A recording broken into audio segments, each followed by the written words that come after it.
Hello, everyone. I am Corey Andrew Powell, and I am joined today by Richard A. Fowler, television commentator, radio host, and millennial messaging expert who currently serves as a progressive contributor at the Fox News Channel. His written pieces are featured in The Hill, The Grio, The Root, Huffington Post, and more. Richard, welcome to Motivational Mondays. Oh, thanks for having me. Yes, well, it's my pleasure. And I love your work. I love your writings, specifically at Forbes. Let me just do a little fanboy. Let me just do a little fanboy on you before we begin. But, I love your story, though, because you are a first generation American of Jamaican heritage. And it says, in your bio that you began your political career in Florida and you were volunteering for numerous local races. So I'm curious to know, what on earth drew you into politics, into American politics specifically? Oh, that is a really good question. And I think it starts with my mom. I can remember distinctly, and my mom is such an interesting character, beyond being my mother. I'm a storyteller, so my mom is a character, right, in the story of my life, right? And my mom came to this country with $100 bill in a suitcase, as she likes to put it.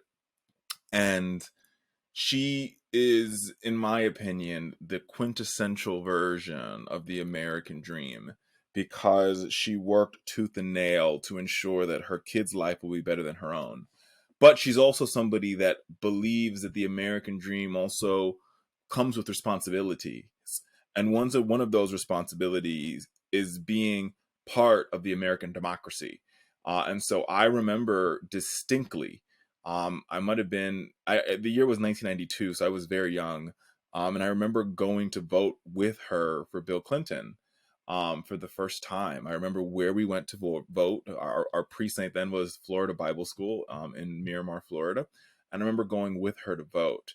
And I think in that moment, she said to me, mind you, this is a woman who had not lived in the United States of America for a majority of her childhood life. So she wasn't somebody who was, their origin story was the civil rights movement. But she said very clearly to me, there was a lot of people that put their bodies and their lives on the line so that we have this right. And you never should take this right for granted. And go further, you should fight to ensure that you have this right. And so as a result of that, that was the beginning of my political experience, right? Is going with my mom to vote. And I went with her to vote every time after that. And as soon as I could get involved in the democratic process, I did. I remember volunteering for campaigns, not knowing that my life would end up being a storyteller, but it seems as though my mom and all of her friends knew that my life would be, I would have a life in storytelling, because they seemed to prepare me for this. Another character in my life was my godmother, who recently turned 75 years old Hmm. this year, and I went Wow. to her birthday, and they asked me to speak, and it's very, I don't, as much as I talk on television every day, speaking in front of a crowd of people that is very weird. But I told a story of the time that when I was a little kid, I might have been 2 or 3 years old. My godmother bought me a Fisher Price karaoke machine, Majoker, with the little microphones attached. And I mean, at first it ran out of batteries immediately, but I would just walk around the house and I would get on top of chairs and I would sort of use my little Fisher Price karaoke machine, and I would talk to nobody. And so the fact that I'm doing what I'm doing now has everything to do with, I like to call them, this wild band of registered nurses who are all Black women who saw what I didn't see in myself back then. And I wouldn't be here without them. And so I am blessed that they saw the storyteller in me and that I'm probably living out their dream as well as my own. Oh, that's wonderful. It's especially wonderful because it also speaks to the idea of bringing the next generation is brought forward by the vision and care and love of the previous generation. I mean, that's how families move forward, right? Generationally. So it's wonderful that you experienced that. It also makes me think of the fact that there are so many young Black people who are disenfranchised by Mm, the process. And I wonder, and one of my questions for you, because you were a millennial who got involved, we see the opposite where there's so many Black young voters who, or potential voters, who don't think their voice makes a difference. They don't even think, why bother? I mean, I'm sure you understand all those different scenarios in which someone may make that assessment. What would you say to those kids about why they should maybe try to work through that sentiment?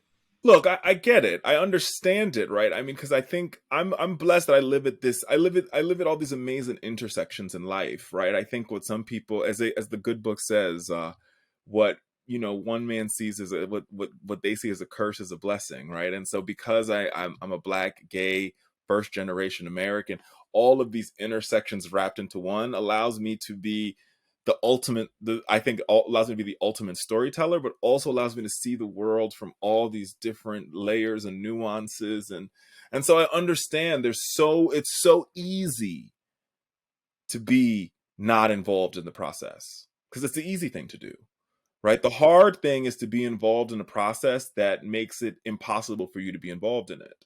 The easy the, and what I learned as being a first generation American through my mom's eyes, she came to this country and she had to reassess and she had to reevaluate and she sort of had to recalculate her understanding of power, right? Because we're in the nation of Jamaica, even though when she was born, Jamaica was a colony of the United Kingdom, everybody around her power structure was a person of color.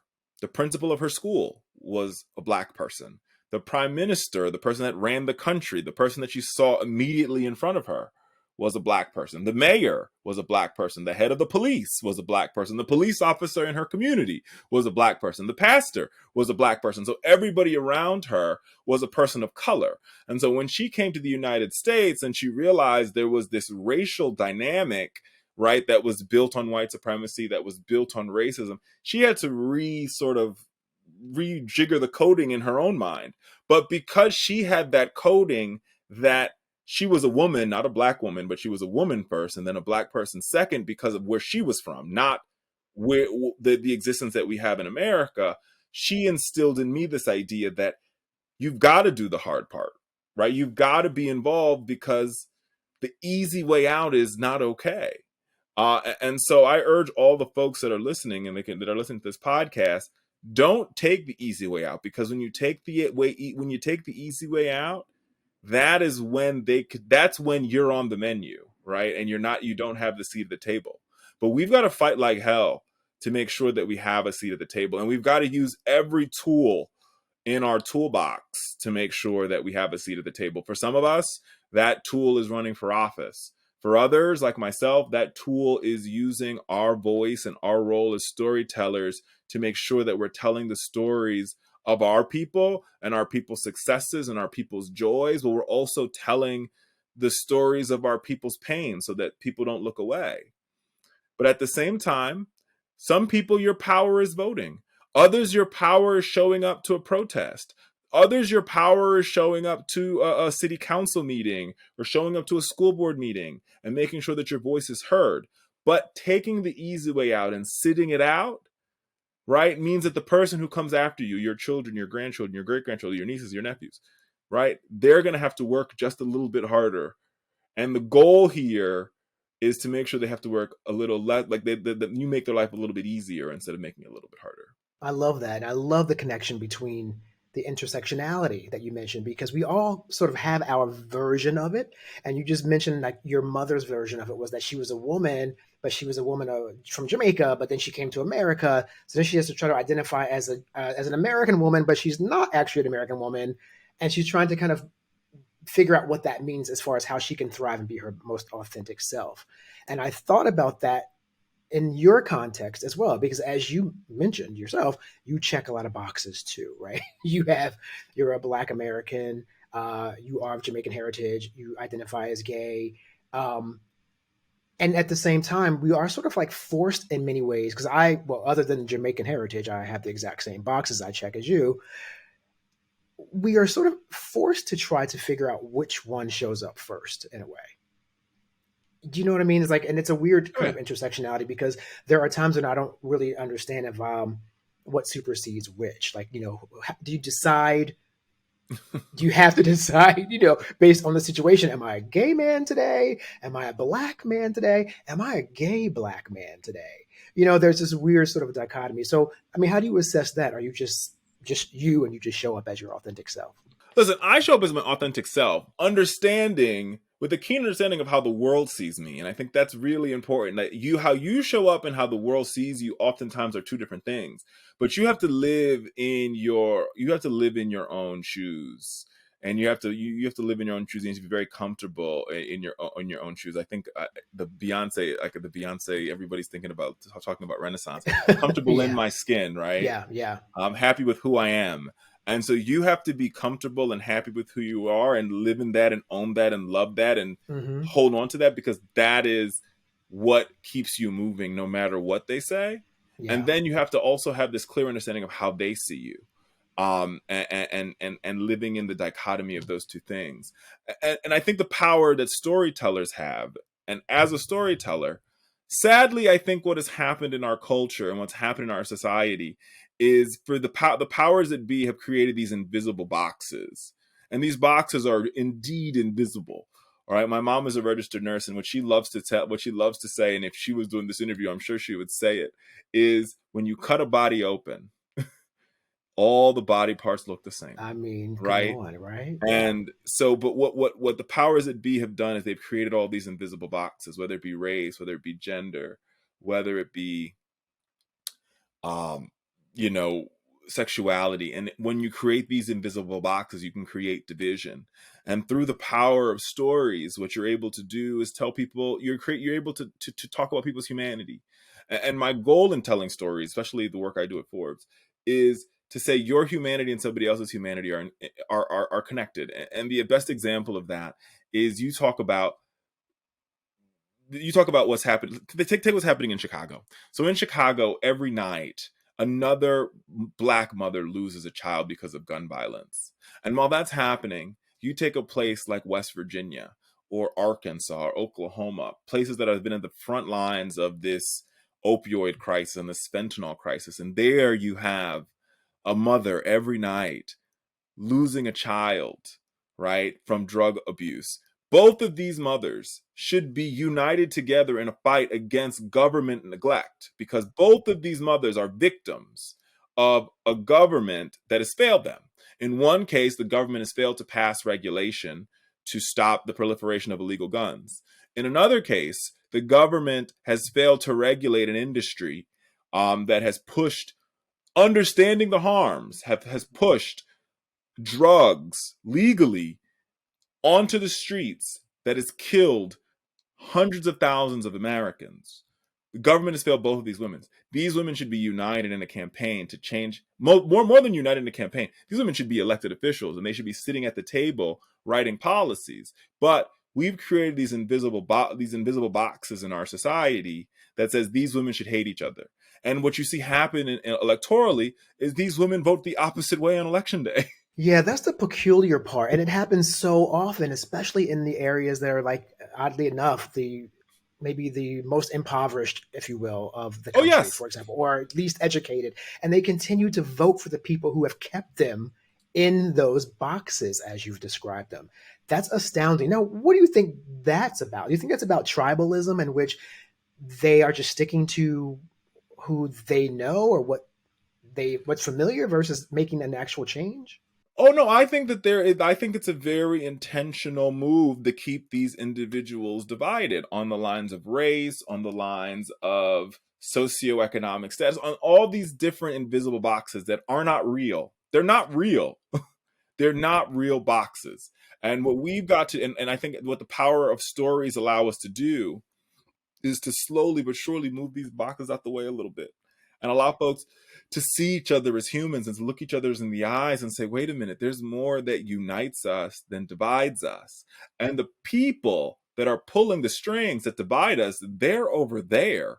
And that's where our ire should be focused instead of our ire being focused on each other. And I think that is that's the tool. Like I said, we have to use every tool in our toolbox. And I think one of the tools that we can use, and why I'm blessed that I have the privilege to be a storyteller, is I think stories is one of our most valuable tools that we have. Because when you tell a story, you're allowed to start to talk about people's lived experience. You're allowed to talk about people's humanity. And when you're allowed to see somebody as a human, not by the color of their skin, not by who they decide to go to bed with, not by how they sexually identify, not by how much money they make, but about the fact that they wake up every morning, and some of them put 2 feet on the ground and they walk like you, they breathe like you. It makes a world of difference. And I've been blessed that I've gotten to see and meet different people in my life. And I met a Holocaust survivor, Giselle, and I'll never forget what she said to me. I asked her what if she had a chance to speak to the Nazis, what she would say. And what she said to me was, why didn't they see me as a human? And those words, when she said them, literally were tattooed on my mind as a storyteller, because that is the point. Because that's what often happens, right? To begin where we begin our conversation, I want asking how people show up and how you're seen in the world, right? When they can take away your humanity, right? When they could say you're less than somebody else, then people don't see you as a human. And she went further to say, I had 2 eyes, I had a nose, I had a mouth, I had 2 ears just like them. But for some reason, they couldn't see me as a human. And she went further to say, because if they could see me as a human, then they wouldn't have done this to me and to my family.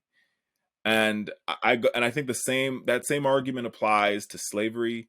That same argument applies to what's happening in the LGBTQIA community and what's happening to them. That same argument applies to the fact that just a couple weeks ago you have governors, or it's still happening, governors and mayors, right, putting folks on planes and sending them to other parts of the country without taking into consideration their humanity. Now we can have a debate, and I'm willing to have a debate, and I think a debate's warranted around what America's immigration policies should be and could be.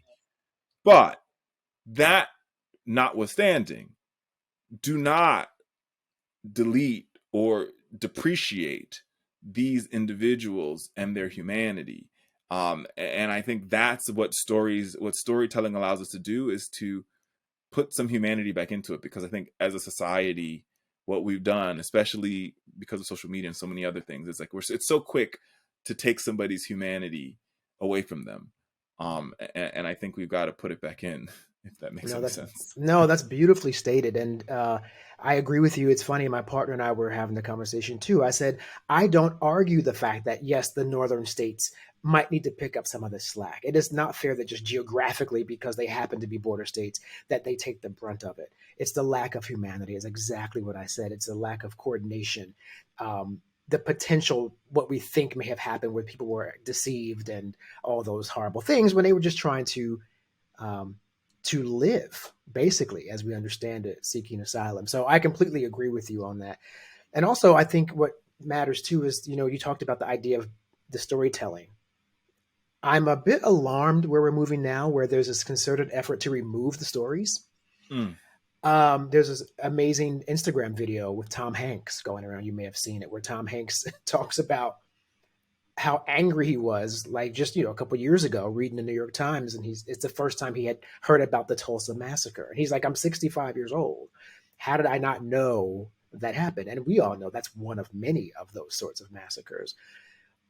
But I think what's alarming to me is that there's these efforts being made to remove the stories. So that's concerning. I'm not sure if I mean, we could tell the stories, but then if they're burning books and they're you know, making it illegal, for example, to talk about slavery and all these.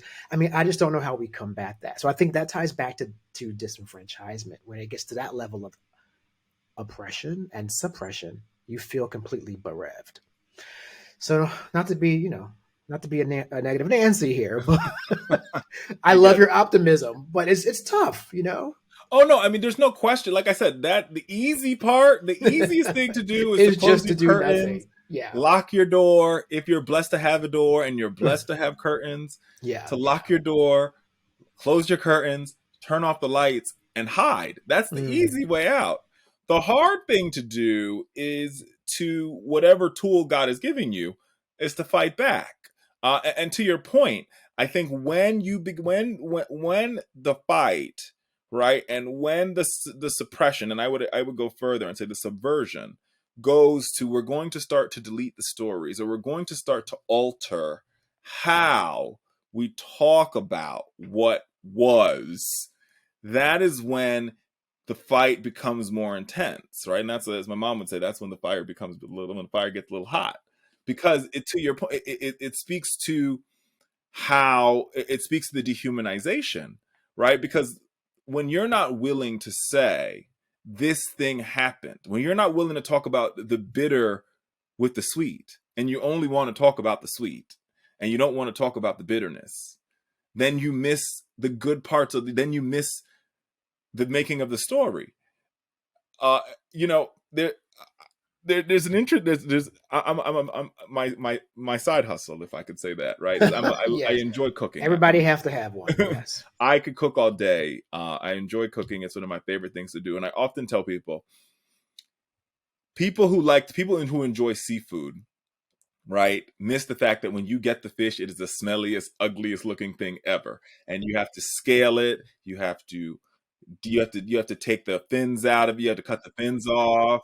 You have to, gut the fish, and that part is ugly and it's awful and it's smelly and it's messy.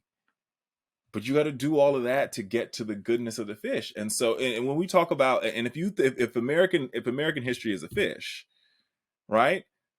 There's parts of it that are smelly, and there are parts of it that are messy, and there are parts of it that are awful, and there are parts of it that you don't want to see and you don't want to talk about. So there's a lot of folks in this country, for bad, right, that want to just talk about the beautiful filet that shows up on your plate when you go to a nice restaurant. And they don't want to talk about the fact that before you got to that filet at the white tablecloth on the beautiful white plate, that the chef had to go through, and the chef had to gut the fish and take the gills out. And I think that you have to tell the whole story to get to the beautiful fillet. And when you start banning books, and you start denying the parts of history, or you start to sort of put sugar on some parts of history that are really salty, you begin to erase what people's lived experiences are, and the impact that those lived experiences have on that fillet that you get at the end of the day, right? Because you don't have a beautiful fillet if you don't have the guts, and you don't have the gills, and you don't have the fins, and you don't have the scales that all had to be taken off. That America doesn't get to be the world's largest economy, and gets to tell this beautiful American story without the 400 years of free labor, without the 100 years of Jim Crow that happened after that, without the 50 years of redlining and the failed war on drugs, without the suppression of women not having the right to vote until the middle of the 20th century, without the suppression of the LGBTQIA Americans who live in this country in the shadows for decades, without the story and the degradation of immigrant people. I mean, without the genocide of Native Americans, none of that, without all of those pieces, you don't get this beautiful fillet on the white tablecloth that America presents to the world. And so when people try to erase it, and they just try to live in this beauty of America with the flag sort of waving at you, which is this beautiful beautiful white fish fillet that they like to serve up at a nice 5-star restaurant, you have to go through all those other parts. And when you delete those other parts, the fillet is not as beautiful. Richard Fowler, thank you so much for joining me today here at Motivational Mondays. It's been enlightening and an absolute pleasure. Thank you. Oh, thanks for having me, and it's good to be with you. And listen, it's great. One of you brought up Oprah earlier, so I'll end with this. One of her best quotes she made, it was on her final season. She says, "Gratefulness is the greatest prayer that anybody can have." So I'm grateful to be with you and your amazing audience. So thank you. Thank you.